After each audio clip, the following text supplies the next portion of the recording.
What if I told you that the biggest obstacle to your success isn't external? It's not the economy. It's not your upbringing. It's not even bad luck. The real force holding you back is you. And the most dangerous part, you don't even realize it. You believe you're trying your best. You believe you want success. You believe you're moving forward. But beneath the surface, in the hidden depths of your subconscious, you are pulling yourself down. You are sabotaging your own progress, not because you are weak, but because you are afraid. Afraid of change. Afraid of responsibility. Afraid of the burden that comes with becoming something more. Friedrich Nietzsche, one of the most radical and fearless thinkers in history, saw this self-sabotage not just as a personal failing, but as a fundamental existential crisis. He believed that most people, deep down, are terrified of their own potential, that they would rather stay small, stay mediocre, stay in the comfort of their limitations than take the terrifying step into greatness. And the worst part, they don't even know they're doing it.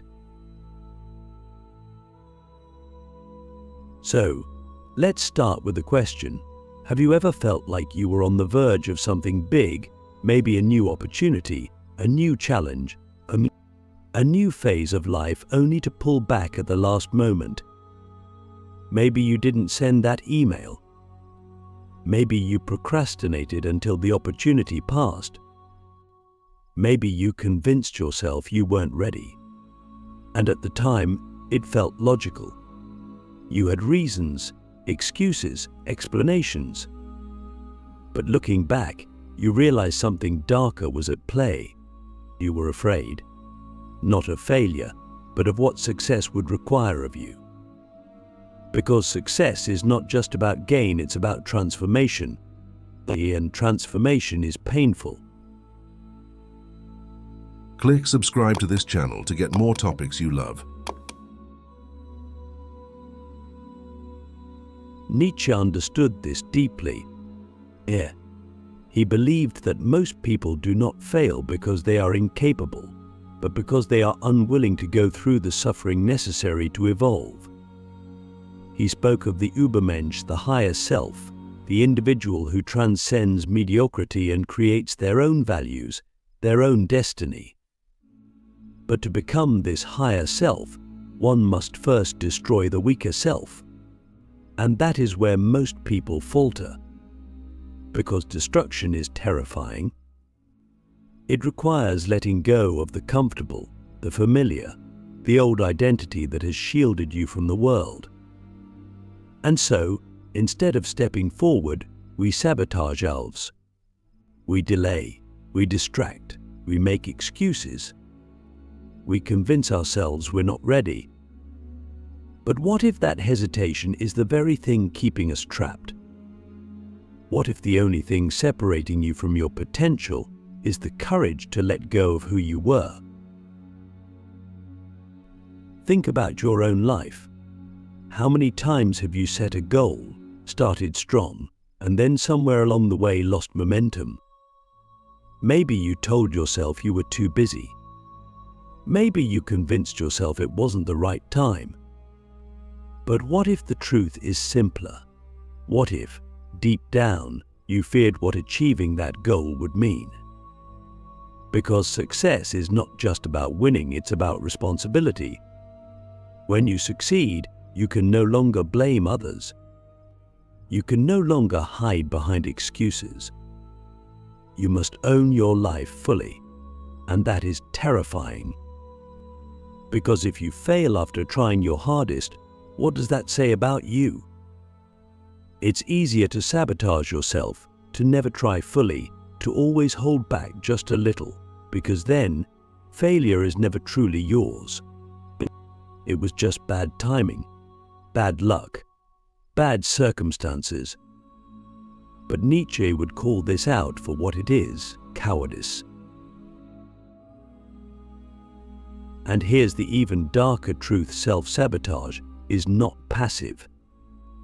It is an active force, a cunning and deceptive enemy that disguises itself as logic, as reason, as caution. It whispers in your mind, telling you to wait, to prepare more, to be patient. But time passes and nothing changes. Because self-sabotage doesn't come in the form of dramatic failure. It comes in the form of endless postponement. It tricks you into believing you are moving forward when in reality you are standing still. And the longer you stand still, the harder it becomes to move. Nietzsche saw this as one of the greatest tragedies of human existence, the fact that most people will never become who they are meant to be, not because they can't, but because they won't. But let's go deeper. Where does this self-sabotage come from? Why do we fear our own potential? Nietzsche believed it was because most people are still psychologically tied to the morality of the herd, the collective mindset that values safety over growth, comfort over power, submission over self-creation. From childhood, we are taught to fit in, to comply, to avoid standing out too much.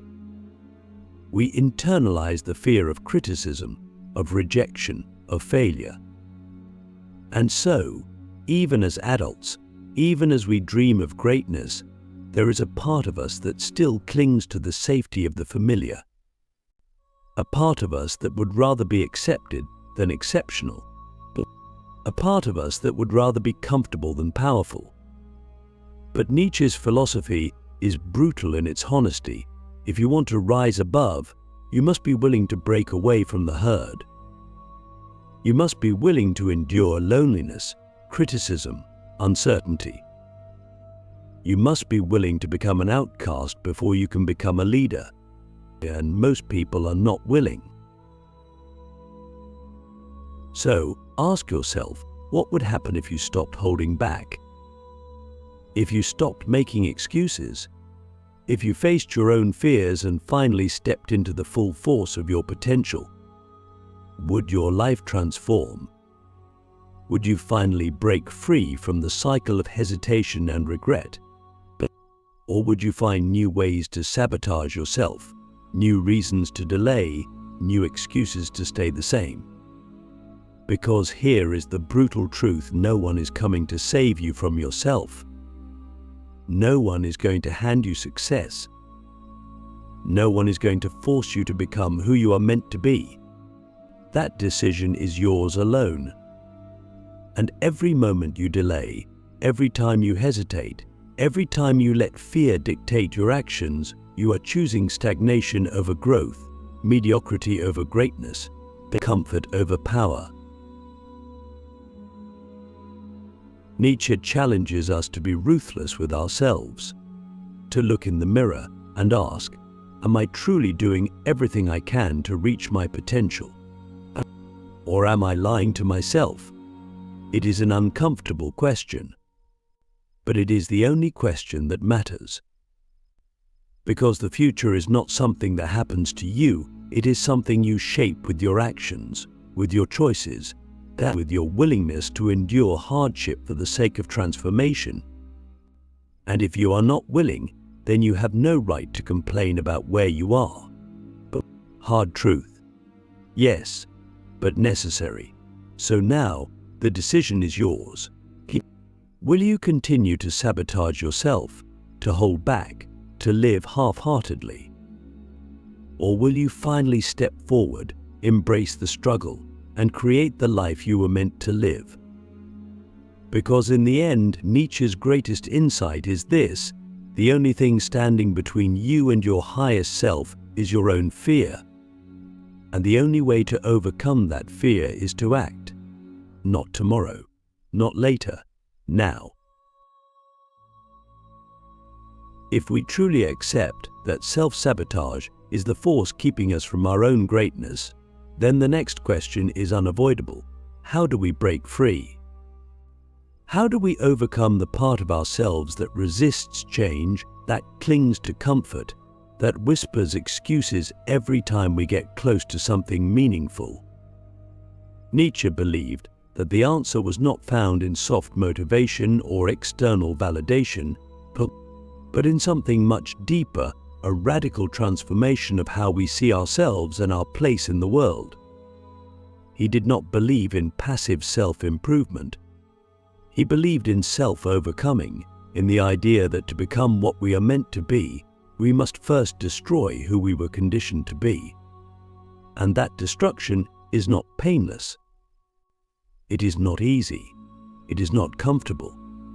But it is necessary. Imagine for a moment that you could strip away all your fears, all your doubts, all the self-imposed limitations that have kept you trapped. What would remain? Who would you be if you were no longer afraid of failure, of judgment, of uncertainty? Nietzsche argued that most people never find out because they never dare to push past their own mental barriers. They live as half versions of themselves, ruled by fear, shackled by invisible chains of their own making. But here's the truth: there is no external force stopping you. The obstacles are real, yes, but they are not absolute. The circumstances may be difficult, but they are not impossible. The real enemy is within. And the moment you recognize that, the moment you accept full responsibility for your own limitations, you gain something extraordinary. You gain power. Because if the problem is you, then the solution is you too. But here lies the paradox. Freedom is terrifying. Most people think they want to be free, but in reality they want security. They want certainty. They want guarantees. But Nietzsche's philosophy is ruthless in its honesty. There are no guarantees. There is no path laid out for you, no destiny waiting to be fulfilled. You must create yourself moment by moment through your actions, your choices, your willingness to endure discomfort. And that is where most people falter. They want success without suffering. They want transformation without struggle. They want to be great without the pain of becoming great. But that is not how reality works. Growth requires destruction. To become something new, the old version of you must die. And that death is painful.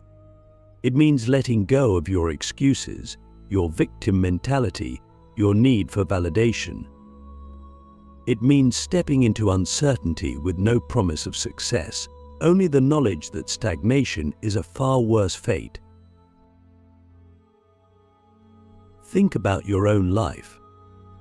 How many times have you avoided taking a risk because you feared the unknown? How many times have you chosen comfort over challenge, even when you knew that challenge was the only path forward? Nietzsche saw this as the greatest tragedy of human existence, not failure, but unlived potential. He believed that the worst fate was not to try and fail, but to never try at all, to live a life dictated by fear rather than creation.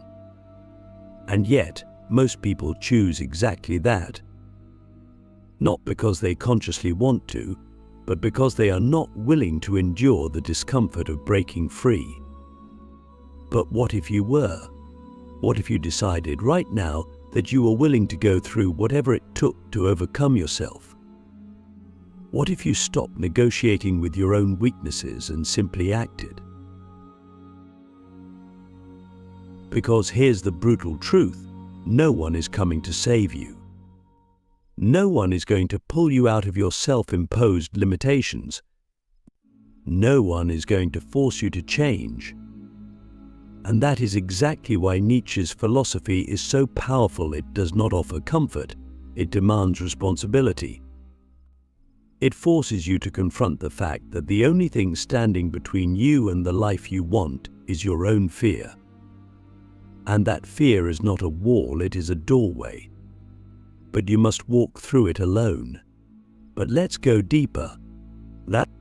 If we accept that growth requires suffering, then the next question becomes, how do we endure it? How do we push through fear when every instinct tells us to retreat? Nietzsche's answer was radical. You must learn to love the struggle. He spoke of amor fati, the love of fate, the idea that instead of resisting hardship, we must embrace it, even find joy in it. Because suffering is not the enemy. Pain is not the enemy. Avoidance is the enemy. Every time you run from discomfort, you reinforce your own limitations.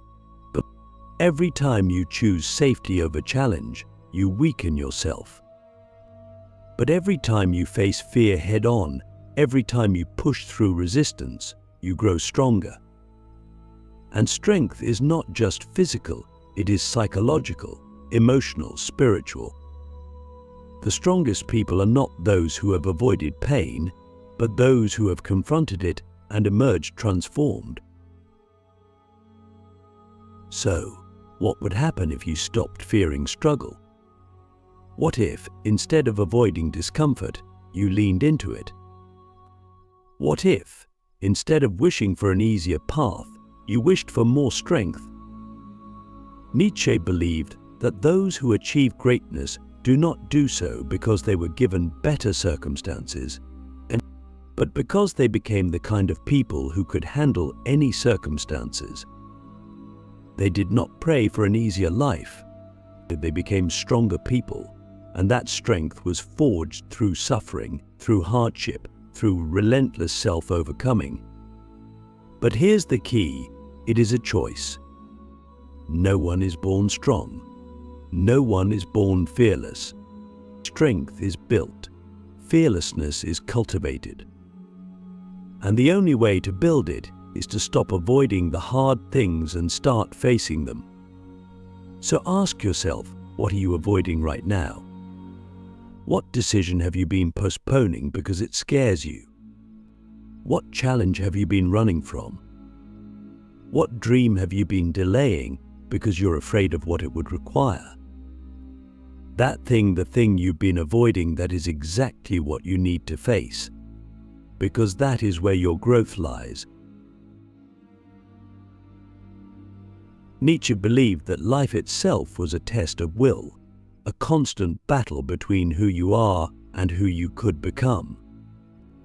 And the only way to win that battle is to step forward again and again, despite the fear, despite the uncertainty, despite the discomfort. Because in the end, the greatest tragedy is not to suffer it, is to never become who you were meant to be.